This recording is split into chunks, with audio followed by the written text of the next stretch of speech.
Hi வணக்கம் friends. Dumpling வீட்டில் எப்படி செய்யறன்றத பார்க்கலாம் வாங்க.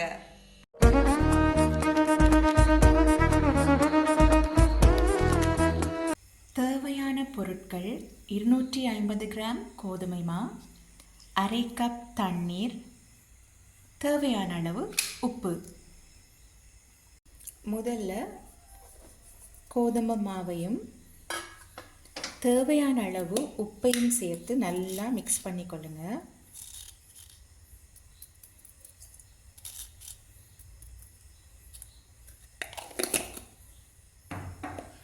நல்லா மிக்ஸ் பண்ணி விட்டுருங்க ஒரு தரம்.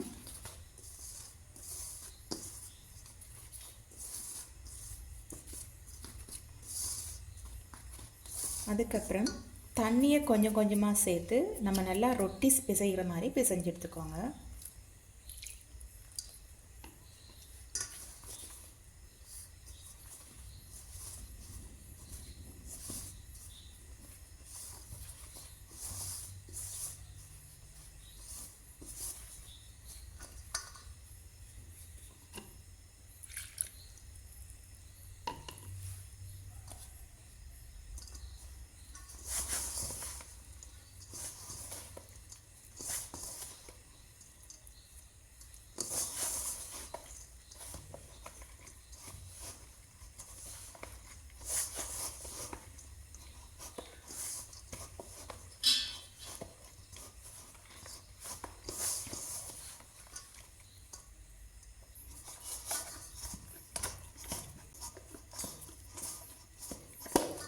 இப்படி கையில் மா ஒட்டாத இந்த பதத்துக்கு இந்த மாதிரி பிசைஞ்சு எடுத்துக்கோங்க.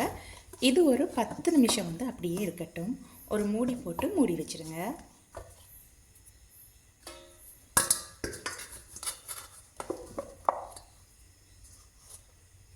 இப்போ நம்ம டம்ப்ளிங்குக்கு உள்ளே வைக்கிறதுக்கு தேவையான ஸ்டஃப்பை ரெடி பண்ணிடலாம்.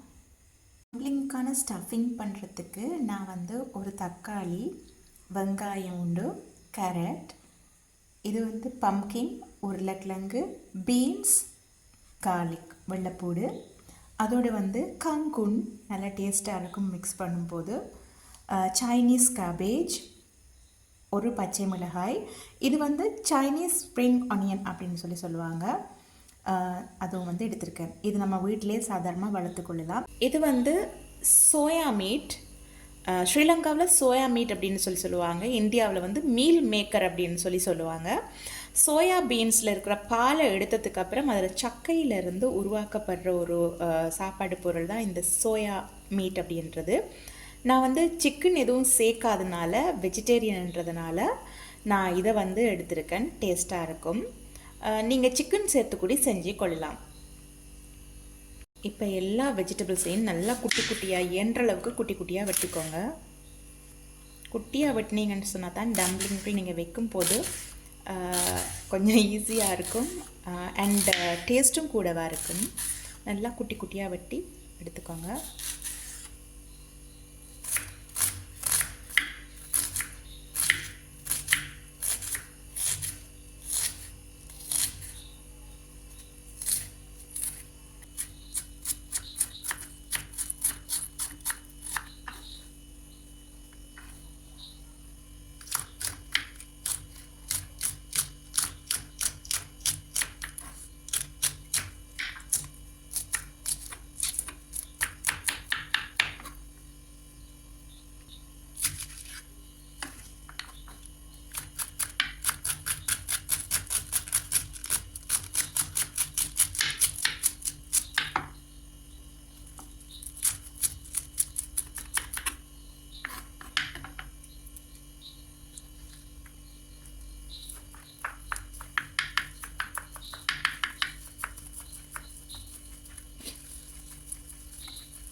இயன்ற அளவுக்கு உங்களால் இயன்ற அளவுக்கு வெஜிடபிள்ஸ் எல்லாம் குட்டி குட்டியாகவே இருக்கட்டும்.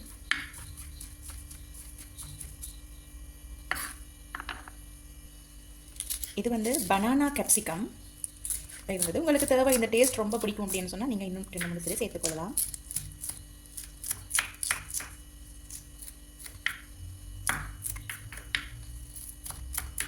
அதையும் நல்லாவே குட்டி குட்டியாக அந்த மாதிரி வெட்டிக்கலாம்.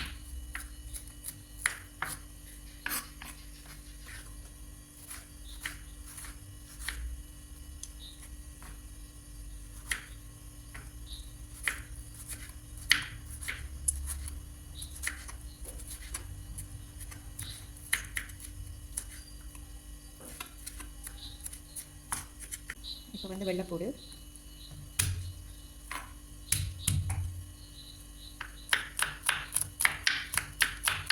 அதையும் சின்ன சின்ன அந்த மாதிரி வெட்டிக்கொள்ளும்.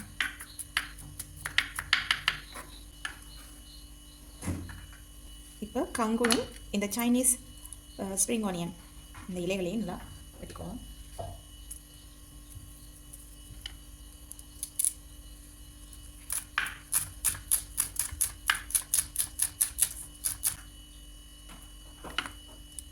இப்போ வந்து வேறு வேறு நாடுகளில் என்ன பேர் சொல்லுவாங்கன்றது எனக்கு தெரியாது. இலங்கையில் வந்து இதை வந்து கங்குன் அப்படின்னு சொல்லி சொல்லுவோம்.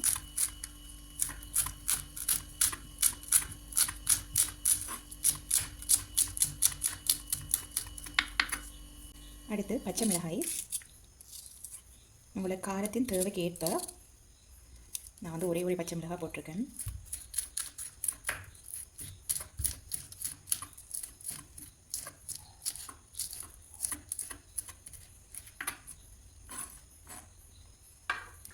இப்போ வந்து கேரட்டையும் இந்த சுரைக்காயையும் நல்லா அந்த மாதிரி கிரேட் பண்ணி எடுத்துக்கொள்வோம். இந்த பம்கின் வந்து எல்லாம் நீங்கள் ஃப்ரைட் ரைஸ் செய்யும்போது சேர்த்துக்கொள்ளலாம். உடம்புக்கு நல்ல சத்து. சிலவங்க வந்து சாப்பிட மாட்டாங்க கறி எல்லாம் வச்சு. ஆனால் இந்த மாதிரியான ஒரு விஷயங்கள் செய்யும்போது இதை கிரேட் பண்ணிவிட்டு நீங்கள் சேர்த்திங்கன்னு சொன்னால் சின்ன பிள்ளைகள்லாம் சாப்பிடாதவங்க கூட சாப்பிடுவாங்க.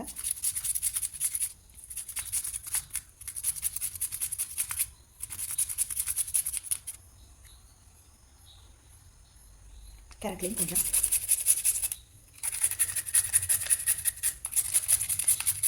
இந்த கிரேட்டர் பார்த்தீங்கன்னு சொன்னால் கொஞ்சம் பெரிய பெரிய மொத்தமான பீஸு தான் வரும் நமக்கு. ஓரளவு ஆகியும் இந்த சம்பல் மாதிரிக்கு வராமல் கொஞ்சம் நூடுல்ஸுக்கு ஃப்ரைட் ரைஸுக்கெல்லாம் செய்யக்கூடிய மாதிரியான ஒரு அளவான ஒரு சைஸில் வந்து கிடைக்கும். ஓகே, வாங்க இப்போ இதை வந்து தாளித்து எடுத்துருவோம். சட்டி நல்லா சூடானதும் கொஞ்சமாக தேங்காய் எண்ணெய் விட்டு இதில் நம்ம எல்லா மரக்கறியையும் வதக்கி எடுத்துக்குவோம். முதல் நான் வந்து உருளைக்கிழங்கு வந்து போடுறேன். உருளைக்கிழங்கு கொஞ்சம் பொரிய டைம் எடுத்து வந்ததுனால உருளைக்கிழங்கு போடுறேன்.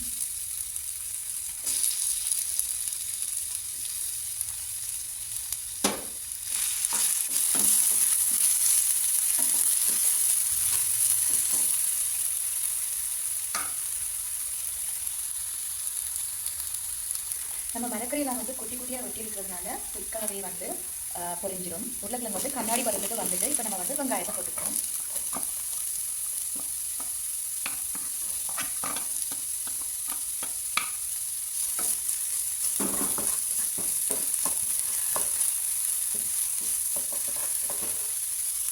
வெங்காயம் லைட்டாக வதங்க ஆரம்பிக்கும் போது தேவையான அளவு உப்பு. நம்ம ஆல்ரெடிக்கு மாவுக்கும் வந்து உப்பு சேர்த்துருக்கிறதுனால நீங்கள் அதிகமாக இது உப்பு சேர்க்கணுன்ற அவசியம் கிடையாது. உங்களுடைய டேஸ்ட்டுக்கு ஏற்ப உப்பை வந்து சேர்த்துக்கோங்க. வெங்காயம் வதங்கும் போது உப்பு போட்டிங்கன்னா கொஞ்சம் குயிக்காகவே வதங்கிடும். இப்போ வெள்ளைப்பூடை வந்து சேர்த்துக்கொள்ளுவோம்.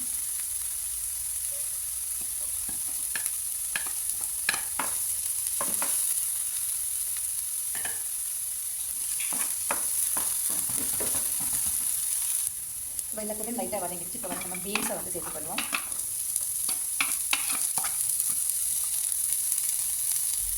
இப்போ நம்ம வந்து இந்த இருக்கிற சோயா மீல் மேக்கரை வந்து சேர்த்துக்கொள்வோம்.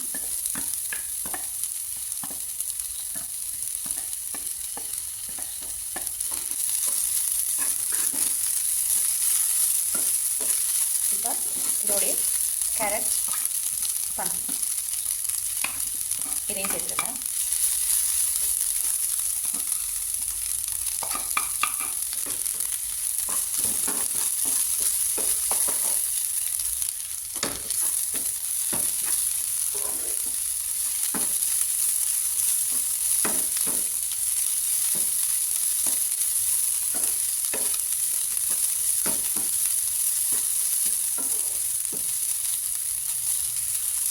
கேரட்டும் பம்கின்க்கும் லைட்டாக அந்த பச்சை வாசம் போகும்போது கேப்சிகம்,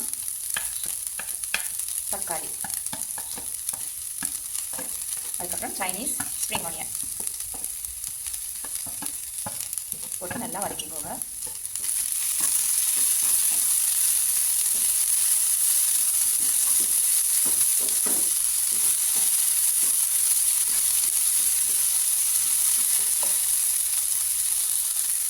இப்போ சைனீஸ் காபேஜ்,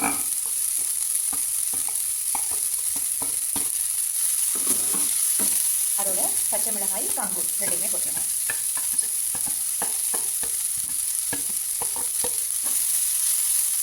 எவ்வளோ கலர்ஃபுல்லாக இருக்குன்னு பாருங்கள். இப்போ இது ஒரு மூடி போட்டு ஒரு 2 மினிட்ஸுக்கு வந்து குக் பண்ணிடுங்க.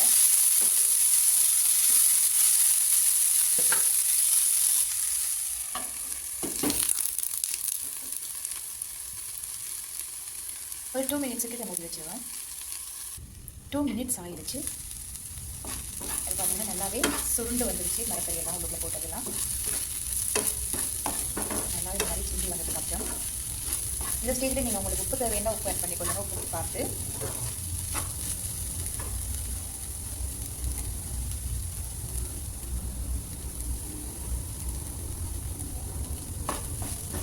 உப்பு உடைப்பெல்லாம் அளவாக இருக்குது.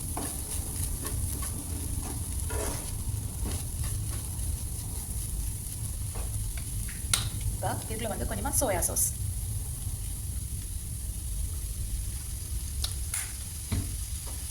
ஆட் பண்ணிவிட்டு நல்லா மிக்ஸ் பண்ணி விட்ருங்க.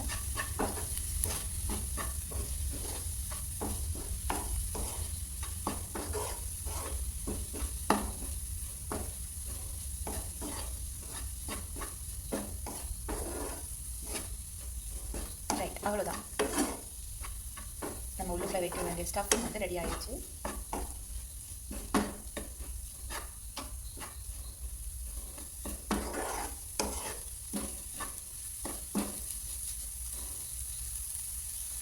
ஏற்கனவே நம்ம பிசைஞ்சு வச்சுருக்கிற மாவை இந்த மாதிரி சின்ன சின்ன உருண்டைகளாக பிடிச்சி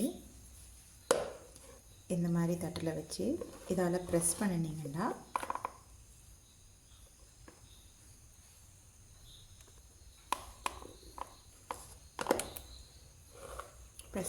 இந்த மாதிரி உங்களுக்கு ரவுண்ட் ஷேப்பில் வரும் மா அமர்ந்து. அதுக்கப்புறம் வந்து உங்களுக்கு கையால் டம்ப்ளிங் பண்ண தெரியுமெண்டா பண்ணிக்கோங்க. எனக்கு அதை விட இது கொஞ்சம் ஈஸி. இந்த இடத்துல வச்சுட்டு நம்ம உள்ளுக்குள்ளே வைக்கிறதுக்காக செஞ்ச ஸ்டஃபிங் இதில் வச்சுட்டு அதுக்கப்புறம் இந்த மாதிரி செஞ்சோம்னா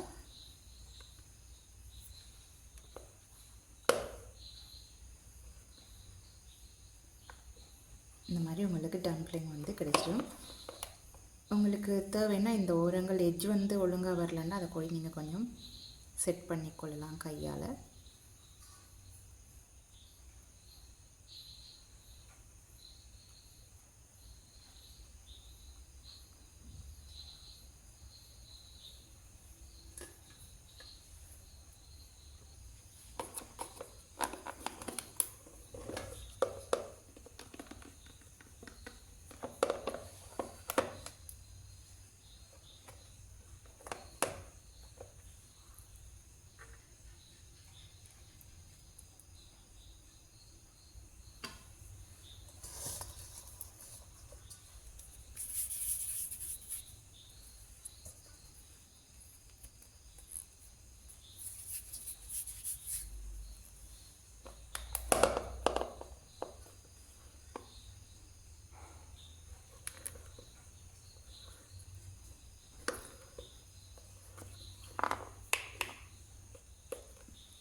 இனி இதை வந்து ஒரு இட்லி பாத்திரத்தில் ஸ்டீமரில் வச்சுட்டு ஸ்டீம் பண்ணி எடுத்தால் சரி.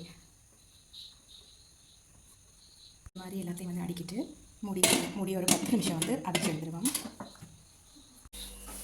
10 நிமிஷத்தில் நம்ம அவிக்க வச்ச டம்ப்ளிங்கும் ரெடி ஆயிடுச்சு.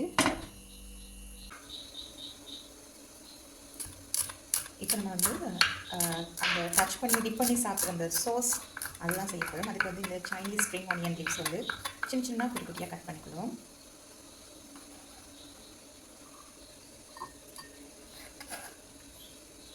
கொஞ்சமாக உப்பு,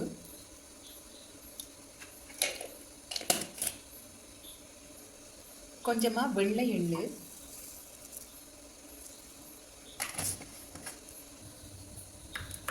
சின்ன சின்னதாக வெட்டின வெள்ளைப்பூடு, ஒரு வெள்ளைப்பூடு வந்து சின்ன சின்னதாக குட்டி குட்டியாக வெட்டிட்டு போட்டுக்கோங்க.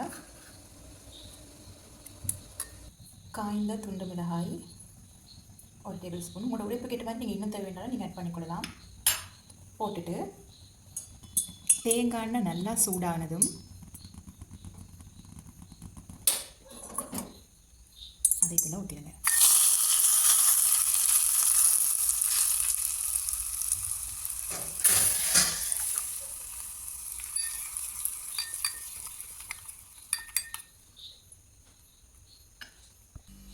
இப்போ இதுக்குள்ளே வந்து கொஞ்சமாக ப்ரௌன் சுகர் அல்லது ஒயிட் சுகர் நீங்கள் சேர்த்துக்கொள்ளலாம், உங்களுக்கு விருப்பம். வினிகர் இருந்ததுன்னு சொன்னால் வினிகர் சேர்த்துக்கொள்ளுங்க. அப்படி இல்லைன்னு சொன்னால் கொஞ்சமாக லெமன் புளிஞ்சு விடுங்க, ஒரு 2-3 துளி. அதுக்கப்புறம் வந்து சோயா சாஸ்.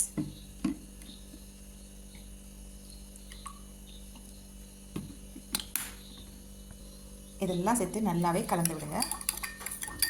இப்போ உங்களுக்கு வந்து டேஸ்டான நீங்கள் தொட்டு சாப்பிட்றதுக்கு தேவையான அந்த ஆயில் வந்து ரெடி ஆயிடுச்சு. நல்லா மிக்ஸ் பண்ணிவிடுங்க.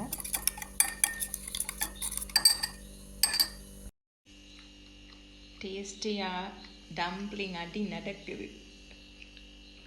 டேஸ்ட்டாக இருக்கா?